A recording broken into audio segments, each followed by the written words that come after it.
excited for our fourth and final workshop. Thank you all for being here. It's exciting. It's an exciting moment, but also a sad moment. I hope you all sign up again. We're going to have new speakers. You're going to be matched with a new mentor. We're going to have new content. I think you're going to really enjoy it. But our workshop 4 topic is how to manage conflict in the workplace. This is a very big deal. And I think to maybe ask an early question, just to get the ball rolling on this topic, is when you're in a work environment, the question I have for you is, how do you want others to feel about you? Write in the comment section.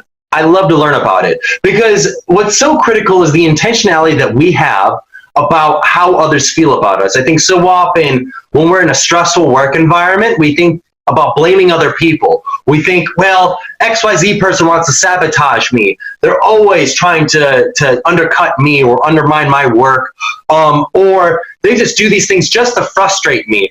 But more often than not, I find that they don't do it on purpose. More often than not, I find that they don't even know that what they're doing is frustrating you.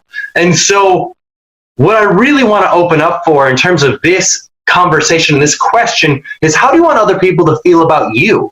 Because there might be something that you do that frustrates somebody else. You don't even realize that that's what you're doing, because you maybe haven't set an intentionality. It just was the most convenient for you to do thing for you to do at the time, so you just kept on doing it. You had no idea that this frustrated other people. So write in the comment section, how do you want other people to feel about you at work? Do you want other people to think of you as reliable or dependable or hardworking or kind, friendly, always optimistic, nice, always having a good, positive, upbeat personality? How do you want other people to perceive you? I'd love to learn about that, because ultimately this is your reputation. This is how other people perceive you. And this is so critical, because I think it's so easy to blame others for the things that they do that frustrate us, but it's so easy to be blind to how what we could do might frustrate them.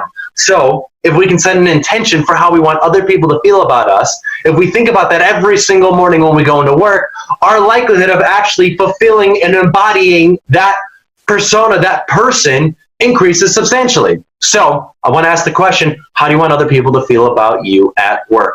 Now, this is critical, because ultimately this means that you're going to have to remove any other personal baggage to make sure that you're still staying consistent with how you want other people to feel about you. It doesn't matter if you found out your grandma just got diagnosed with cancer, or that your dog just died, or that you're having rough things that are going on in your relationship. Does not matter, because at the end of the day, what matters is, are you able to stay consistent to who you said you wanted to be? And the person that is the most professional, the person that is really bringing it every single time, is the person that can stay the most consistent. Because if you start to let your personal stuff creep into your professional life, it's going to open you up to potentially not being the consistent person, the consistent intentionality that you've set for how you want other people to feel about you. And I think it's really important that you really work towards doing that, which leads to the 3 keys to success that I've shared with you in every workshop, which is your strategy, your story, and your state. And fortunately, we know how to get ourselves into a state conducive for being successful. No matter what is going on in our words, no matter how mad, sad, angry, dejected we're feeling about anything going on, we can get ourselves into an emotional state conducive for being happy, even if it's for a temporary period of time, through our motion. So what I want to do right now is I want you all to stand up, and I want you to shimmy it out. I want you to shake it loose. I want you to scream at the top of your lungs. On the count of 3, scream. 1, 2, 3. Yeah! Just let it out. Let it loose. Let it go. You got nothing to lose. Who cares if other people are looking at you? You're probably in your house anyways. With all the coronavirus craziness going on, you're probably in quarantine. This is the time to let loose. Because here's the thing, what we know is that when you are able to do that, you're getting your blood moving, you're getting your blood flowing in your brain, you're releasing endorphins in your mind, you're getting yourself into a state conducive for being successful. So by doing that, you are putting yourself you're taking yourself from wherever you were, and you're putting yourself into a much more elevated status. That is how you stay consistent. No matter what you want other people to feel about you, if you can get yourself physically into a state conducive for being successful, other people are going to perceive you as whatever feeling you want to set for yourself. So that's critical. The other key is your story. What is the story you tell yourself for why you will or will not be successful? This is critical. If you tell yourself, well, I can't do that, or this is impossible, or I don't know if I have the abilities to do something like that, you're going to achieve the outcome that you set for yourself. And it is ultimately going to lead to the outcomes that you put on yourself. So if you tell yourself why you're going to be successful, if you tell yourself why you're going to make it work, you might have a chance of actually going out and achieving the outcomes that you want to achieve.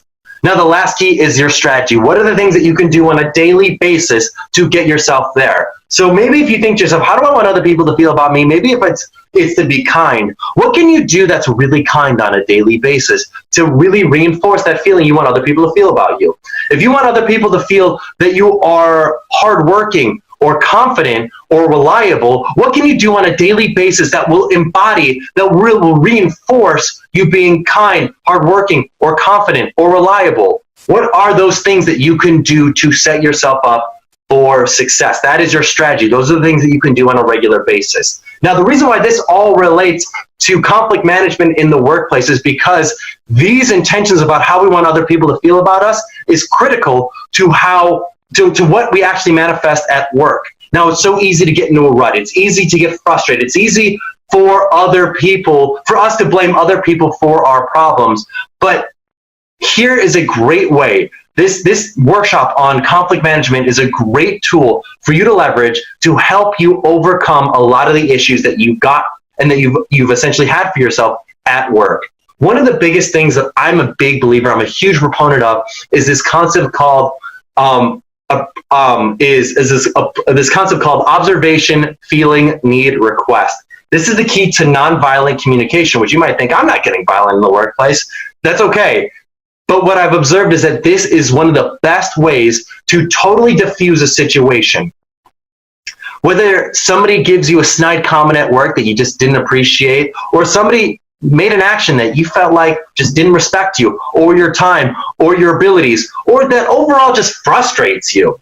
As opposed to getting pissed off, yelling at them, exploding at them, being passive aggressive and talking shit about them behind their back, or anything that does not target the issue head on, any of those actions are not productive. Observation, feeling, need, request is productive and can help you come to a solution. Now, here's how observation, feeling, need, request works. It literally follows the exact formula that I've laid out. Observation. What is the thing that you have observed? Now, the key with observation is that it's got to be undeniable. It happened, but there's no emotion to it. So, for example, the thing that really frustrates you is when John interrupts you at work, and let's say he just interrupted you 3 times in the course of a conversation.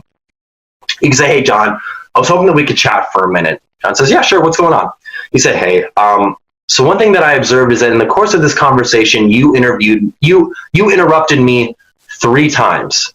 Now, you don't say, you were being a jerk, you were being a dick, you interrupted me and really threw me off. Like no feelings tied to it, just you interrupted me 3 times. I started talking about this, and then you cut me off and started talking about that. I started talking about this, you cut me off, started talking about that, and then I started talking about this, and you cut me off and started talking about that. It's the key is that it's undeniable. It happened. It's something that John can say, you know what? You're right, I did interrupt you 3 times. Now, doesn't matter what his excuses were for interrupting you. The next part is the feeling. Now, the feeling is how do you actually feel about that? You're not here to call out John and call him out for being a jerk. You're here to say, hey, when I am interrupted, I feel belittled. I feel disrespected. And now this is the big part, your need. Now, don't elaborate. By the way, when I say those feelings, don't elaborate on them. Just say, hey, I felt belittled. I feel belittled and disrespected. That's it. Everyone can relate to the feelings of being belittled and disrespected. Now, your need is critical because your need is like a higher level need that you've got that you believe the world should work like this. In a work environment, the work environment should work this way and that everybody can agree to that. And so your need is, you know what, hey, my need is that I work in a work environment where I feel like when I'm speaking that I'm being respected and that I'm at least being heard.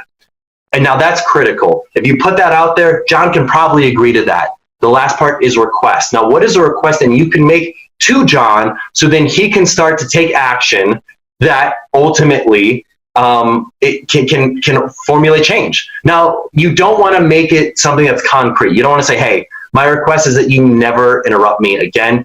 Unrealistic. Probably not going to happen. John may interrupt you sometime in the future, especially if he's weaning off this because it was a habit. But if your request is, hey, my request is that when I'm speaking, that you're conscious of what I'm saying and that you try your best to refrain from interrupting me when I'm speaking.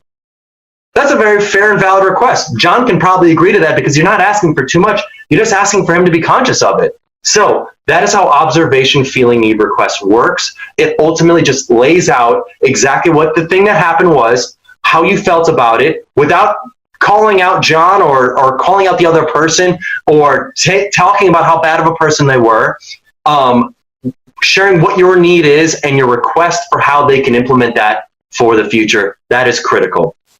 Now, we're going to talk a lot about this later on tonight in this workshop with our guest speaker. Our guest speaker is an expert on conflict management in the workplace. I think you're going to really enjoy what our guest has to say. But those are my personal observations about what I've observed to work in observation in terms of conflict management.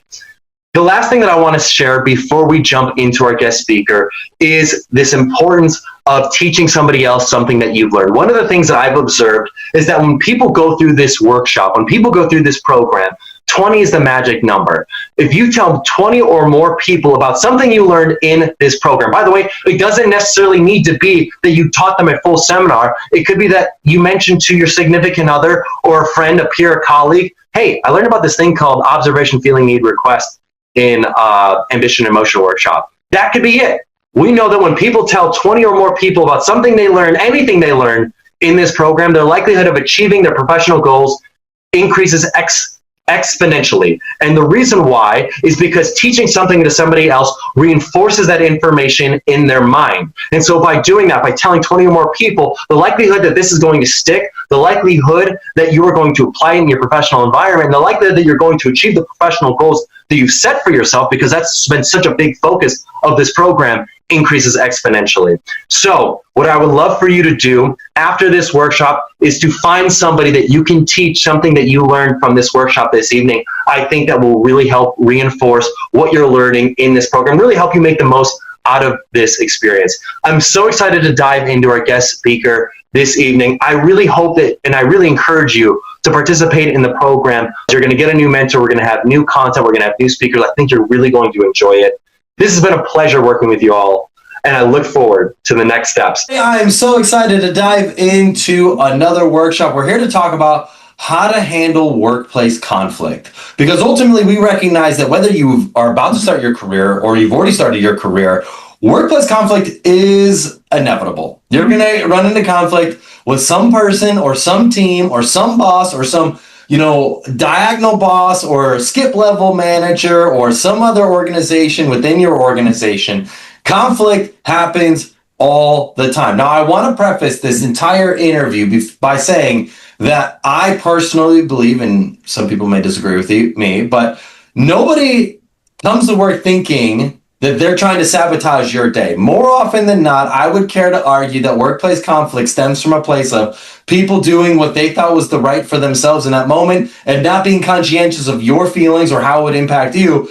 And you think that they're very aware of it and they're doing it on purpose. Oftentimes, I know that sounds silly, and I think Wendy might be chuckling at this, but oftentimes it's easy for us to think that others are doing this to sabotage us. In reality, more often than not, people are not thinking to themselves, how can I ruin their day? In reality, it's just they're doing their thing and it frustrates you, but they don't even realize that it frustrates you. So anyways, we've got a great guest with us here today. We got Windy Sampson. Wendy's done some amazing things with her career. And of course, invariably, she has faced workplace conflict. So Wendy, thanks for being here. I'd love to maybe kick off with an initial question. How did you get to your career today? What was your path like? And maybe what were some conflicts that you faced with team members or colleagues that, paved the way to where you're at today? Oh, thank you. Thank you for inviting me. Very happy to be here. My path to my career is a little bit different. I am a first generation immigrant. I have been, in a university, studying in a university in China, and my major was journalism. So, and then now I'm in tech. I've been in IT for over 20 plus years. So I made the transition, going from kind of liberal arts to tech, and make the transition of going from one culture to another culture and into the industry that has a quite male dominated, a pretty technical STEM type of environment. So because of all these perspective differences, they're inevitable that you could get, misunderstanding, miscommunication, and conflicts along the way. Tell me a little about that. I'm glad that you're bringing this up. I do think I think it is easy for people to not recognize when they have privilege in the workplace. I know, like, as a white male in America, it's easy for me to overlook my privilege because, let's say, if I get invited to a networking event and it's at a baseball game or something like that, Right. or for golf, and I grew up playing baseball or watching baseball and playing golf or something like that, I might think, oh, this is normal, this is natural, without really recognizing it may exclude some people who are not used to playing golf or watching baseball growing up. Exactly. I don't know if that's just like an example, like off the top of my head, but have you ever faced scenarios like that, and how did that impact you? And what did you do to potentially try to level the playing field to create a more, I don't know, equitable workforce for you and your experience as you developed as a leader? Yeah, absolutely. There are a lot of things that growing up, like you said, especially American football, actually, because it's not in any other country, but in this country, it's super popular. A lot of things that you're not consciously aware that other people are unfamiliar or cannot see your perspective, right? So I think the key for me is to have the right mindset. To your point earlier, they are not here to ruin your day. And how do you consciously tell yourself to consider their perspective? For me, as an immigrant, it gave me a lot of training to be adaptive and to understand another person's culture. And because by default, I come into this society, everything is quite different. For example, interrupting people are not seen as rude. In Chinese culture, it might be seen as engagement. So you might feel like, okay, this person is always talking over me. Maybe this person is just energized by the conversation, right? So it's different. I think the reason I said the mindset is the key is because when you have conflict, I think the first and foremost thing is control your emotion, right? And that's like, do not act because of emotion like anger or whatnot, but really turn around to think, hey, why would he think that? Is that mindset of, I am curious why he would have that view, versus, no, I'm going to focus on he has a different view and he is making me upset, or he is sabotaging me because he has this view to, trump mine. So I think that really helped me being adaptive. That really helped me first to hey, at least have the curiosity of why that person's is in that perspective. Can you tell us a story? Like, give us an example of that. Like, what you're describing is so fascinating, and I think you're spot on with it. It's, it sounds almost like, I don't know, if you could give a story as to a time where when someone did something to you, you initially reacted with frustration, and then you were like, hold on a second, pump the brakes. I want to learn why they're saying this and better understand it. And then maybe after you practice curiosity, it actually opened. Have you ever had a scenario where it opened up a door for you? Right. So, for example, me and my peer, because we are very different in our thought process, he is very top down and strategic and plan for 3 years ahead. I am the opposite. I am like, let's do it now. Let's show our results. Let's try things. Don't be afraid and don't wait and get it out there. So because of the style differences, we really every time I do something, he's like, whoa, you are not adhere to the strategy. You're doing your own thing again. Wait, we should do that. And for me, it's like, oh, every time I have to check with him, and oh, I got in trouble again by doing this, but I was just trying to make the pilot and be proactive and deliver results incrementally. So this is when if we do not communicate with each other, this would be like I talk about it with my team with frustration. He talks about it and his team with frustration. But, I would like to make an analogy is like when we look at an elephant, it's so big. So in front of me, the elephant's, legs, and I was like, hey, the elephant is like this, is very big and in this shape and blah. And maybe he is standing in front of the trunk of the elephant. He would be like, hey, an elephant is like a snake.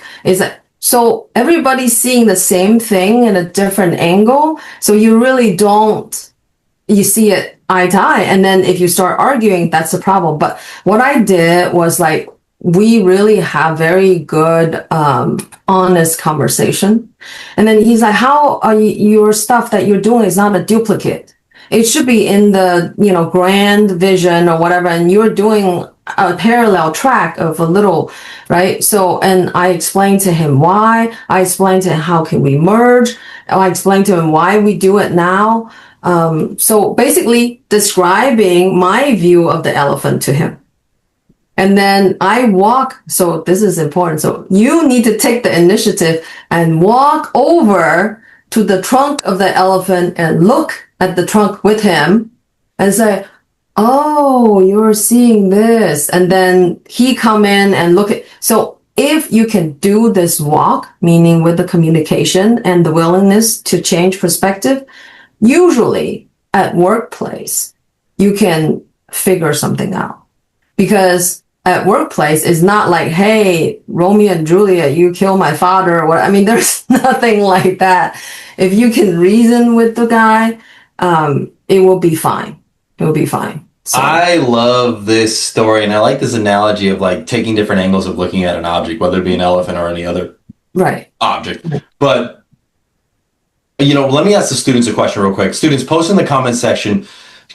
Tell us a story of a time that you practiced curiosity when you were initially frustrated at a scenario. Post in the comments. I'd love to learn a story that you have for us as to how you practiced curiosity in a moment of frustration and then ended up making the situation a lot better. Because, Wendy, what you're describing is how do we practice curiosity? And you made such a great point. It's not about describing your why. And I think we talk about this in leadership often, and I think like as people become higher and higher up in their executive roles, they almost forget. I think sometimes I talk a lot about change management and change initiatives within organizations just because that's what a lot of executives are going through right now. And, one of the big responses is, oh, when we make a change, I do a really good job of communicating the why. Well, that's your why. As a CEO, this is your why. But you have to go around to the other side of the angle from your direct reports and your team to better understand their why and what's in it for them. Because if all you're doing is communicating it from your perspective of your why, sure, everybody to your face, because you're the big boss, will say like, oh yeah, for sure, boss, I got your back. I'm down. I'm in. But that's only because you signed their checks and you can control whether or not they get fired. Like you control their livelihoods. They're not going to do anything that's going to ruffle their potential livelihoods and their employment with you. But in terms of how they actually behave, they may not go along with it. Why? Because they don't agree with it, but they won't tell you. So I think what you're saying is so powerful. Like not just from like a student perspective. Sure, as a student, you probably come in at one of the lower levels of the rung in the totem pole of an organizational hierarchy. So you must practice curiosity. But don't ever lose that. I think that's something that as you work up the ranks should never be lost because it is such a critical skill. Yeah, I would say the curiosity should be the towering strength of an executive.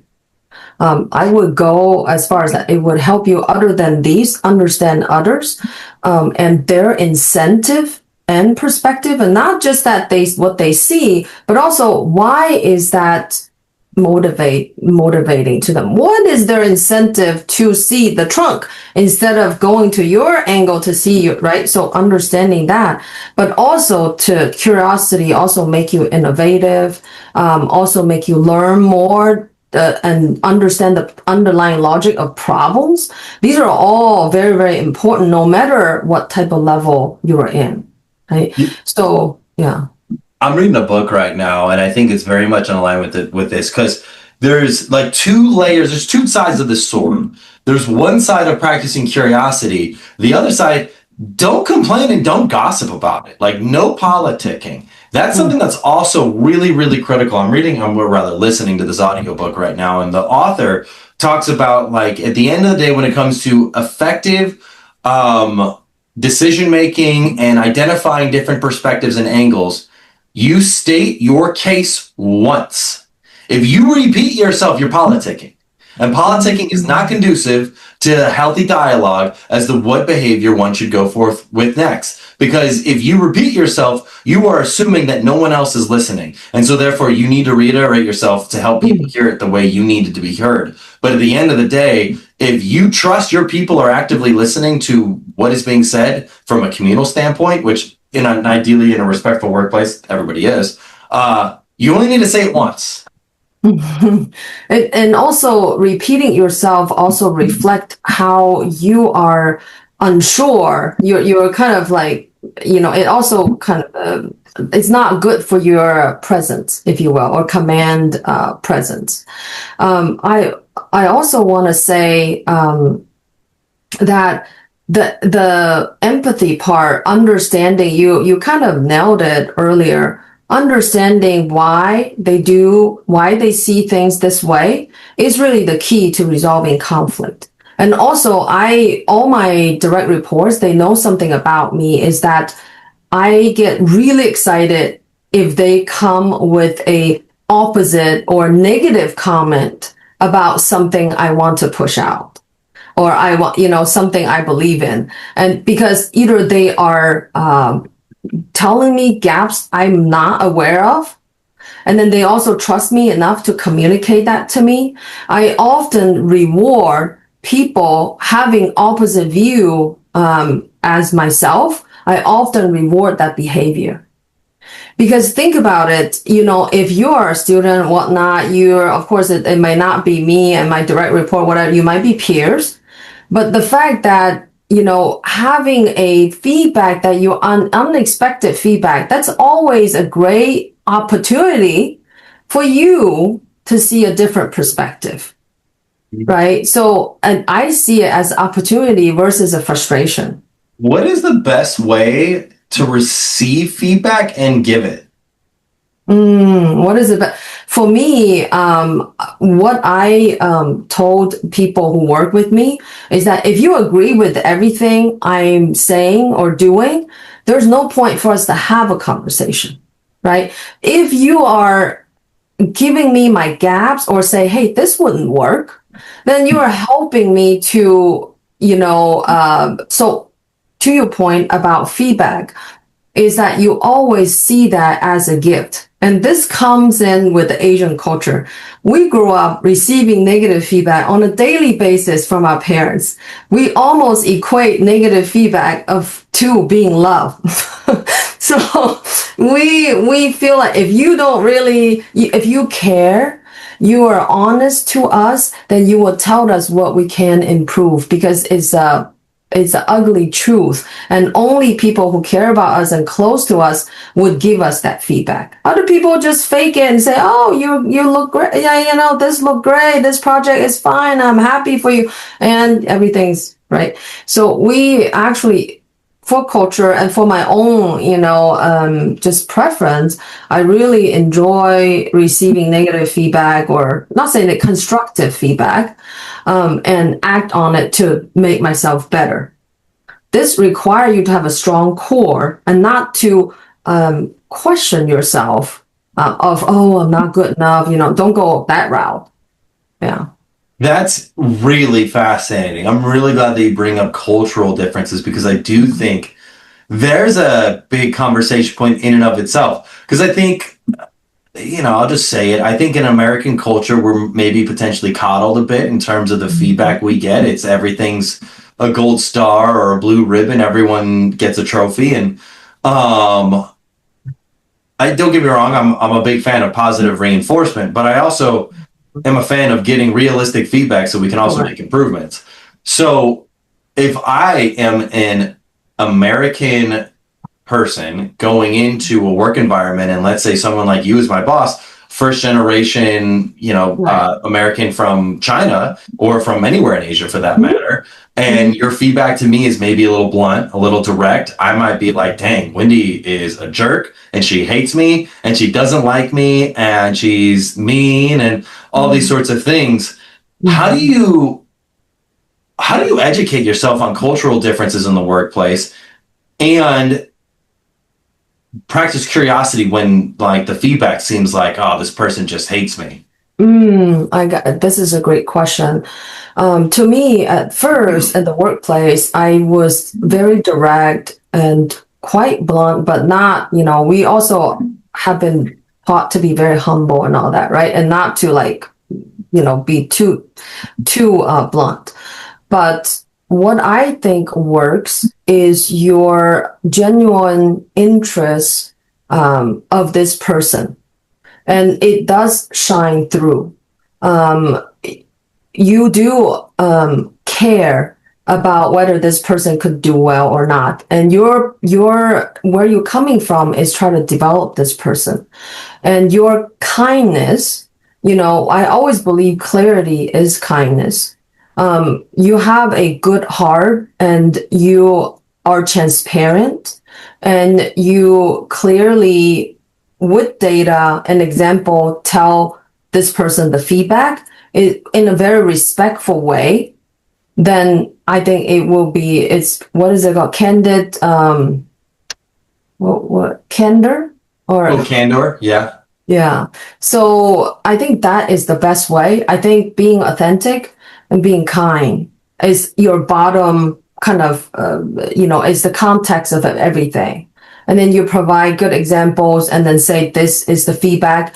It is way better than, just going around in circles and saying things are great, but things are really great, but maybe this, or even really, really undermine the message. Yeah. Well, I think what's also really clear here, and you didn't say this explicitly, and I think this is what you're saying, and if not, just correct me. But I think what you're also saying here is that when you're giving people feedback, you are not giving them feedback on them as a human being. You're giving them feedback on a process or a system or a thing that they created. So if I gave you, Windy, feedback, I am not criticizing you as an individual person, Windy. I am criticizing this piece of product or work or thing that you created that you were part of creating that, ultimately did not meet the needs that I had, more often than not because of the lack of clarity that I didn't give when we first started working on this project in the first place. Right. And so I think what's really critical is that when we're giving feedback, because I think I want to delineate, because I think some people might hear this and be like, oh, like for the sake of being real, you're like a horrible human being and I hate you, but like just so that we can be real with each other. I just want to be real. And it's like, that's bad feedback. That's not being real. That's just you being a jerk and not kind. Whereas if you say, hey, I noticed you delivered this project. This project was not done in the way that we were hoping it would be achieved because it was missing A, B, and C components to it. And ultimately we need those components because they can allow us to do these things. I recognize now we're, looking back in hindsight, when I gave you this task in the very first place, I wasn't very clear about tasks or components A, B, and C, and really the long-term play that they had and what we were trying to achieve with it. But now that I'm giving you this feedback, if you could go back to the drawing board, recreate this bit of work, and then deliver it back to me following these protocols and criteria, that would be amazing. Now, I'm not criticizing you, I'm criticizing this piece of work that you worked on, but also recognizing my own flaws within that in their whole exercise. And I think that's really critical. And your point of adding your own reflection is very important. Like, hey, next time I will help you in this piece. And I know you didn't have enough support on that. I need to get the other team engaged and help you remove the roadblock. And this will be a conversation. And to your point, is never the person himself or herself, is not the character, is not, is this instance of this exact project, of this exact example, this time this is not working well. And then, but the next project, we fix certain things, you will do fine. Right? Like, let's all have this reflection and retrospective together. So that is a very matter of fact that I think the fact that why I mentioned the whole kindness or authentic. So the trust need to be there. That is not a personal attack. And because you have good integrity and work ethic and you're a good person, that they know that they're not, you're not just trying to like beat them up. Yeah, and let me take a moment to ask the students a question. Post in the comment section, how can you practice accountability when it comes to either both receiving and delivering feedback? Post in the comment section. I want to know about that. And I also want to be very clear with the students. It isn't like someone's title is not necessarily an indicator as their ability as a leader. Like, there will be times where someone should practice accountability in a leadership role, and you are unpleasantly frustrated and surprised at the lack of accountability. Somebody very high up in your organization that makes a lot of money, that has a very big title and is maybe even a public figure of sorts, has in the workplace. And it sucks. It's not right. But sometimes you still have to work through it. So when you do encounter a CEO, an executive, a leader who isn't practicing good accountability, and it's a bad look, and everyone knows it's a bad look, but it's the emperor with no clothes. No one wants to tell the emperor he's got no clothes. That's right. Is there a way to bubble that up or communicate in a way that gets the point across, or do you ever just determine it's just not worth it? I'm not even going to bring it up. So I think it's the person who got to CEO has other reasons that is not this aspect that you are encountering, has other reasons that elevated the person to that position. For example, like, Steve Jobs, he is not a people person, just from what I heard, right? But there are other capabilities that is amazing that gotten to where he is. Now, if you only look at that piece that he is not very strong at, which is like, building relationship with people and building a following and whatnot, and he doesn't want to even talk about it or take accountability on those type of discussions, you might want to keep in mind that you're seeing only one slice of the truth. And there might be other reason why this person is in this position. And like, I have had leaders who's really good at sales, but really not technical, and make some bad technical decisions and create turns in our organizations but at the same time, he's able to get our organization a huge amount of budget for us to build good products. So, you have to understand that anybody would not be perfect in every aspect. And so, in that sense, I kind of, focus on what they are good at, and then kind of deal with what, they also have their shortcomings. And That's funny. I mean, I just can envision like what these interactions are like, where you're like, So John, you told them we were going to build what? Right. Like, that doesn't make any sense at all. That's like, we don't even have the physical capabilities to do that. These things don't even exist in the world right now. Like, but John, you were able to secure more money and funding for our budget than any past leader by like a multiple of 4. So whatever, we're going to give it a shot. And I don't know how you keep getting the funding, John, but you are a master at it. Right. Technically, you're an idiot. The rainmaker. So, but at the same time, you can speak it in his language. For example, he's a salesperson, and you'll be like, hey, this ROI is blah, blah, blah. And then he will understand that way. And don't do this technical thing that you want us to do. Like, for example, like, get rid of this technology. And we're like, oh man, it takes 10 million and 100 people to get rid of whatever, I don't know, Microsoft, whatever, right? But then you try to speak in his language and how his value proposition system works, and you try to fit it into that to see if he will change his mind. But at the end of the day, right, there is a cost benefit. If the budget thing, like just an example, is a lot more benefit, you have to suck it up with this cost. Sometimes it happens. Like if Steve Jobs' vision is this grand, changing humankind, and he's really mean and, you know, kind of a jerk to you, do you just like, hey, I still want to go with this mission, right? I still want to be in this project with Apple, that would be how I see it. I also think though, I know we're getting closer on time here, but I'm really fascinated in this concept of like wanting to buy into a visionary. Like, I don't know. I talk with a lot of like co-founders or people in the early stages of startups and stuff like that. And they're like, they revere their CEO. They're like, oh, my founder and CEO, he's like brilliant. He's a visionary, but he has these major character flaws that like don't allow us to grow. And sometimes that's the method to their madness, like Steve Jobs. I would argue a lot of the times that like is the thing that causes them to fail. And like, how do you know when it is the time to like double down and say, screw it, I'm just going to like just sink my teeth into this? And how do you know when to cut bait?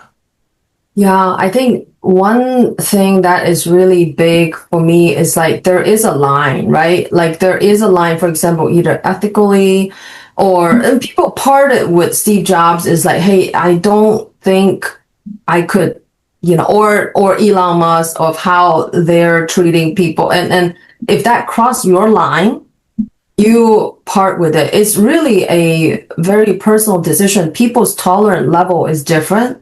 People's point of how it offend them is also different. Some people, same thing happened to different people. Some think, oh, it's no big deal. The other really got like, hey, this crossed my line. I'm going to leave this company. So I think it's a very kind of person. You do need to select who you would want to follow. I love that. You know what? Let me ask the students one last question. Post in the comments section, what is your ethical boundary? Like what is your line? And I asked that. I remember when I was a student, we had people come from this cigarette company. They paid a lot of money to our professor to let them do a little spiel about why people should work at their company.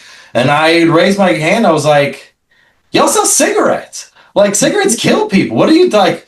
What, like, I don't know, how much money do you need to be making for you to feel good about going to sleep at night? And like, they were a little red in the face because I was a little bit maybe more boisterous than other students who just kind of sit back and listen to the spiel. But the point I'm getting at is like, what is your ethical line? You have to determine what that is. And, that's both from a leadership perspective and what the organization does. And, I don't necessarily judge people who work for cigarette companies per se. You got to, earn money some way. But there's a lot of ramifications. Like I'll give another example. There is a leader that I know who works in a virtual gaming where he like digital casinos. Like think about online casinos, online poker, online that sort of stuff. Okay. There's a lot of people that have mental health issues and are losing like $40,000 like that they don't have in like a week because they have an addiction. And they just, as the virtual casino, they just keep, raking it in. And he's like, I want to get out of this industry. But he's been in this industry for like the last 18 years. Like only gaming companies will touch him. Outside of that, no one will touch him with the 10-foot pole because they're like, you don't have any relevant experience to what we do. And so he's stuck between a rock and a hard place. So like these, for you students right now, this is like the beginning of your career. I want to really impress upon you the importance of whatever industry you choose, whatever type of work you choose. If you keep sticking into it, you might be there for the rest of your career. And so you better be like comfortable with whatever that is. It shouldn't just be like, oh, a job is a job and I can transition into another industry very easily. The longer you're in it, the harder it is to get out. Yeah, I completely agree. The environment you put yourself in is your choice. This is your responsibility, right? So if you decide, like your friend going into this gambling business, there are consequences. It's your decision, and there are consequences of your decision. Yeah. And when he first came into it, he was like, oh, I'll put a few bucks on blackjack, whatever. I'll work for these virtual gaming companies. But what he really kind of discovered was the crazy underbelly of the illness that some people can have, especially with addiction. So anyways, that's just an example. But I really do think, like, when it comes to your career path, if whatever you define as your ethical boundary and line, that is a great place to kind of get started for determining like what you will and won't do. And also just, it can create a starting point for, either choosing to deal with or avoiding conflict later on. Because like if you stick in a place that's relatively unethical, but pays you a lot of money early on, and then eventually you're like, I have a problem with this. Well, if you've been in that organization or that industry for too long, like You're torn up. That just might be the trend that you have to deal with, or start from the very, very bottom in a totally different industry. That's right. Yeah, that's a huge decision. That's a good point. Yeah. So not to freak any students out, but as you pursue your early career path, these are really big, important decisions that like you may not think a ton about, or you might think, oh, this company pays me $3,000 more, I'm going to go with that. There are other ramifications that should be considered. But anyways, Windy, this has been great. One final thing for students that are interested in connecting with you, like, online, are you okay with them sending you a connection request on LinkedIn? Absolutely. Send away. I have discussions with different level of, some are student or whatnot, and they would see my post and, hey, what do you think? You really think this AI agent gonna I have conversations on the side with people all the time. We're happy to have this type of conversation and learn from each other. Amazing. Well, Windy, thanks for being here. Students, thank you all for being here. Have a wonderful rest of your day.